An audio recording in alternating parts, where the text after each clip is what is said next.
Everyone's gone. I'm sorry. I couldn't do it. I couldn't do it. Jennifer's... I don't even know what to call it. Jennifer's wake. I couldn't. Honey, no one could. Everyone was tired of putting on brave smiles. That's why they all left. You're here alone? Except for this big guy. Can I come in? Yeah.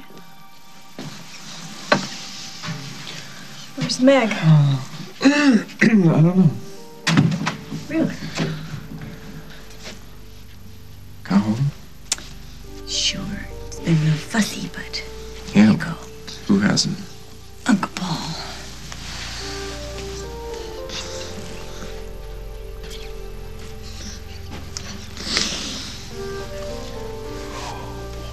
So tell me. Tell you what. What it is you can't tell anyone else.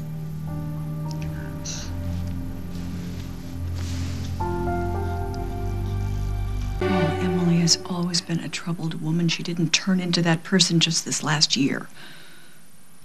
She had some help. Oh, I see. And now she's making you feel guilty? No. Just trying to be honest about how we got wherever it is that we are now. There are a lot of answers to that question, but it doesn't change the basic facts. Yeah, well, that's true, but you can't blame Meg for being confused. About Emily? Well, about what the right thing is to do. Meg has a huge heart. She always wants to see the best in people. Including you. Yeah, it's a tough job, but I need her, Mom. She's full of life. And for some insane reason, she needs me.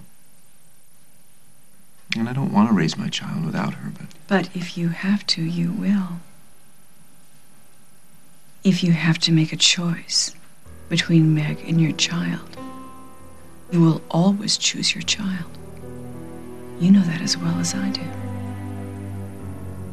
When's Emily's hearing? Tomorrow.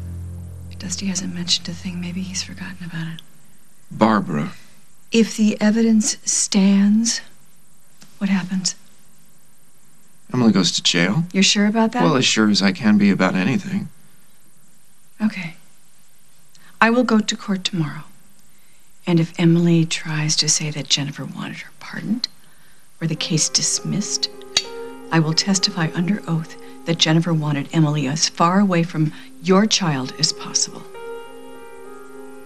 You would do that?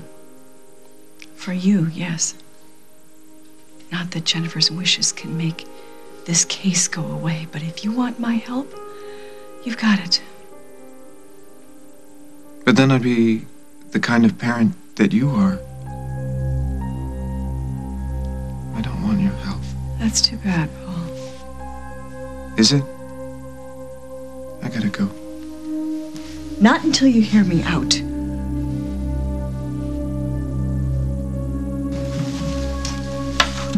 So what's going on with Paul? You really don't need to listen to anyone right now. You kick him out? I don't know what happened. He's devastated about Jennifer.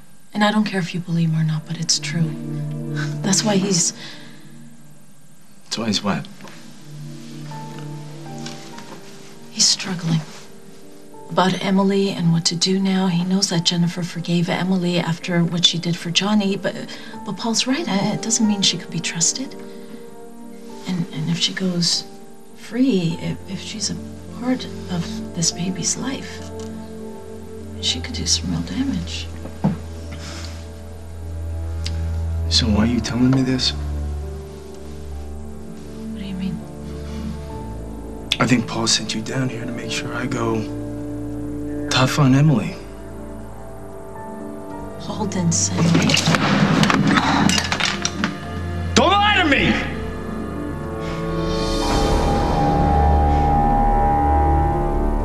This was a big mistake. All right. If you don't want me to testify, I won't, but that doesn't change the choice you have to make. We had a disagreement. Meg and I, that's all. We're gonna straighten it out. Meg and I are gonna be fine. Don't you see that if she forces you to back down on Emily, if she's not with you 100%, she doesn't deserve to be with you, Paul. Oh, I am not taking relationship advice from you. Well, you should, because no one you know has made more mistakes. I chose Craig Montgomery over my children, and you have had to pay for it ever since. No girlfriend should come over your Meg is child. more to me than just my girlfriend. Whatever she is, if she doesn't put your child first, she doesn't deserve to be with you. Because nothing is as important as raising a child. Nothing in this world will ever matter to you as much as raising a child. So don't you back down on Emily. Not for Meg or anyone else. Paul and I fought because I thought he was trying to control everything, and that's not what Jennifer wanted. Don't say her name. You and your boyfriend don't give a damn about her. Neither does Emily. You took time away from us, you understand? That's all we had. I'm sorry. I didn't mean to make things worse. Why are you trying to act like a friend? Stay away from me.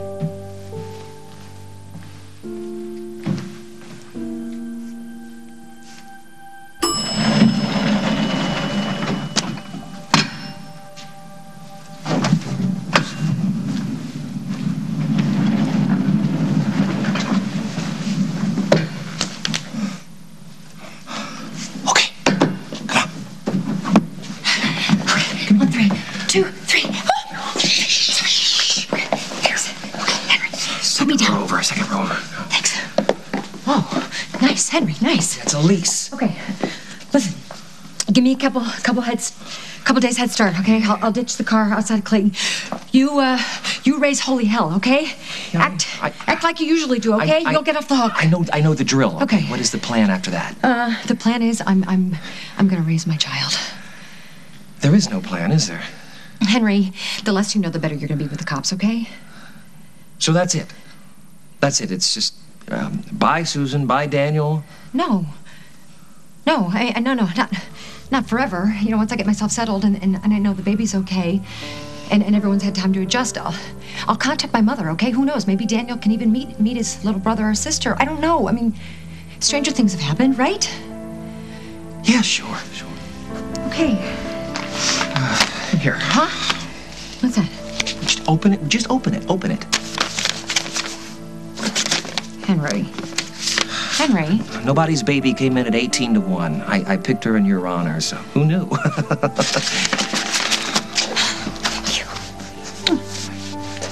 Take care of yourself, Okay. with you. And would you promise me this is the stupidest thing that you're going to do for a very long time? Okay. I promise. Thank you, Henry. Thank you. Oh, God.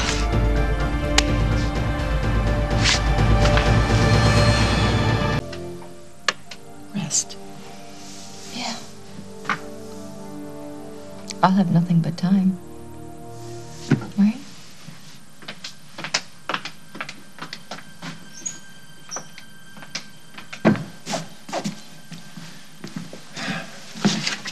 You know, I already checked here for you. Twice. I waited you out. That's not your first drink, is it? Nope. I had a round with Dusty, and then I went a few rounds with Dusty. That sounds like fun. No, he's a mess. So, now you both agree I'm worthless? He had worse words than that. I took your side Why'd you do that? because I can see your side. And how did Dusty take it? Well, he's sick to death of us all. You, me, and Emily. He thinks we're self-absorbed monsters who tortured Jennifer, and now we're all fighting with each other while standing on her freshly dug grave. You're eloquent when you drink. Yeah, you know, that's funny because when Dusty was going off, I couldn't think of a word to say. Because he's right. Meg, look, I didn't choose this timing, okay? I didn't make the calendar. The last thing I want to do is go to Emily's hearing the day after my sister's memorial service. But I'm not going to let my child suffer just because it appears unseemly to fight now. I know. I know you know, and that's why you took my side against Dusty. Keeping Emily away from this child is the best thing. You know that, Meg. No, I don't. I don't know anything anymore. Meg. Sorry, Paul. Oh, please, don't go. It's fine.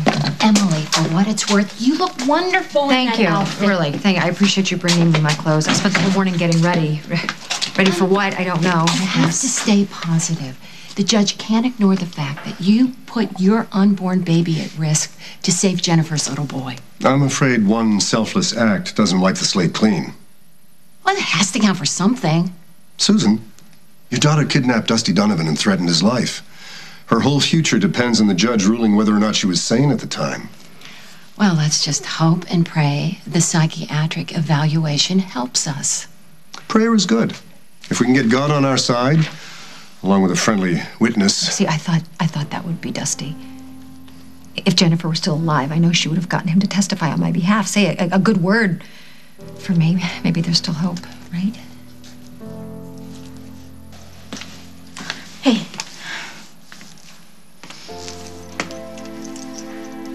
I didn't expect to see you here, you know? After yesterday, Yeah, well, I figured that it wasn't her first fight, and it's not going to be her last. I was a little worried. You didn't come home last night? I started. We made a commitment. No matter how many fights or misunderstandings, I'm yours.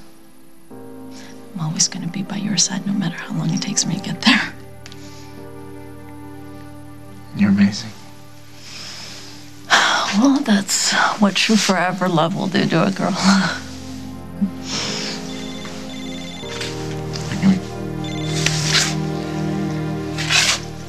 Hello? Where are you?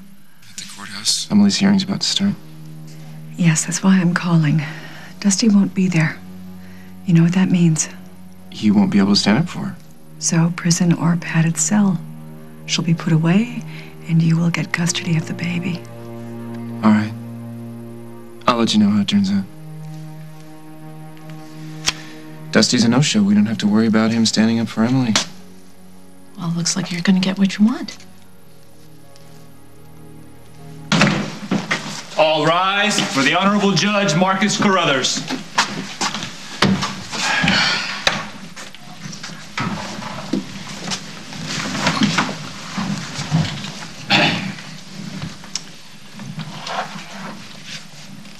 To be clear, the purpose of this hearing is to establish the defendant's mental capacity at the time a crime occurred, and to decide if she's competent to enter a plea at this time. Mr. Hughes, Mr. Winthrop, I assume you both have copies of the psychiatric report? Yes, Your Honor. I do, Your Honor. Fine. Mr. Hughes, we'll begin with the state's argument. Facts in this case are not in dispute, Your Honor. The defendant kidnapped Dusty Donovan, held him prisoner, threatened his life. The question is, was she sane? Did she know that she was doing wrong when she committed these heinous acts? Well, the prosecution believes that she was fully aware. We intend to move forward this case and prosecute her according to law.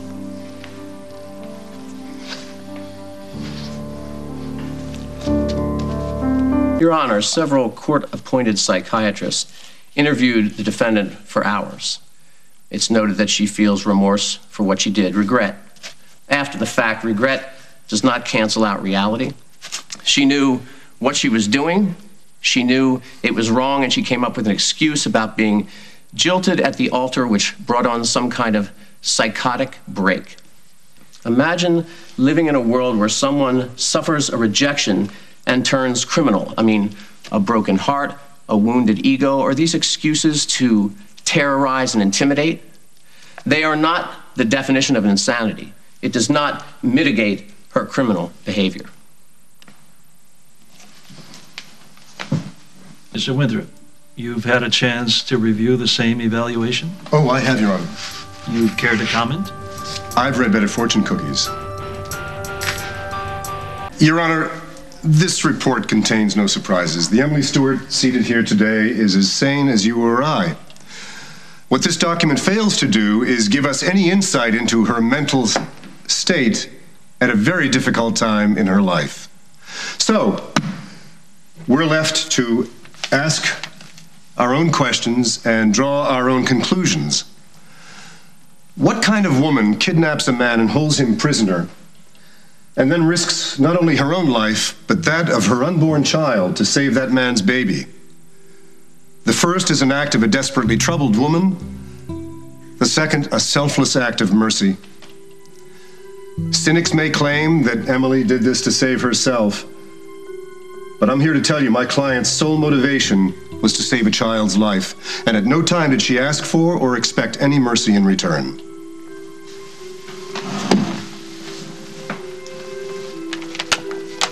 Stewart, please stand.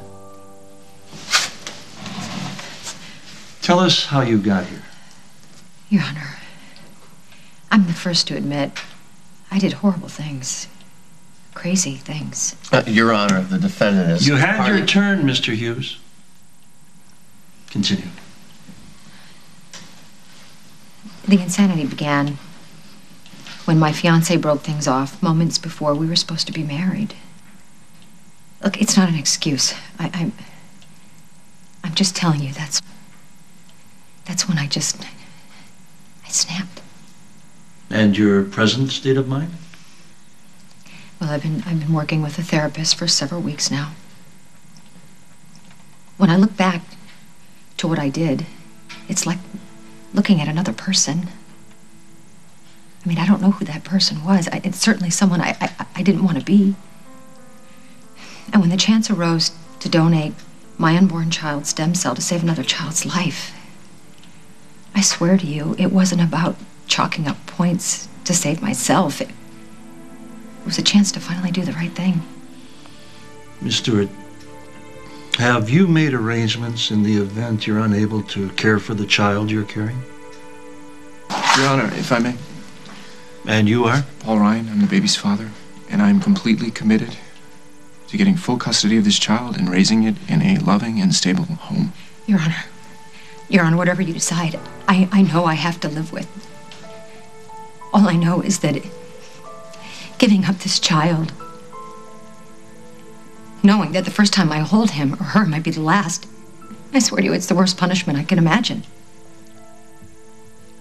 Well, give me a moment to review this report, and then I'll render my decision.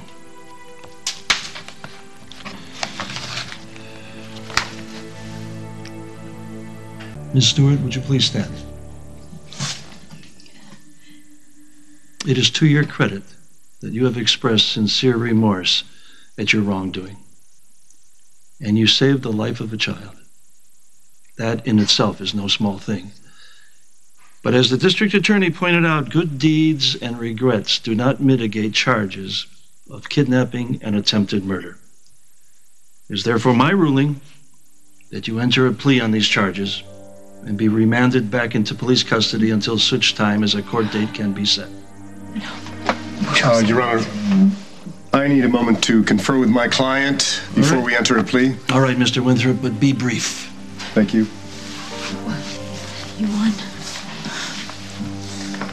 We did. You won. Let's go. Okay.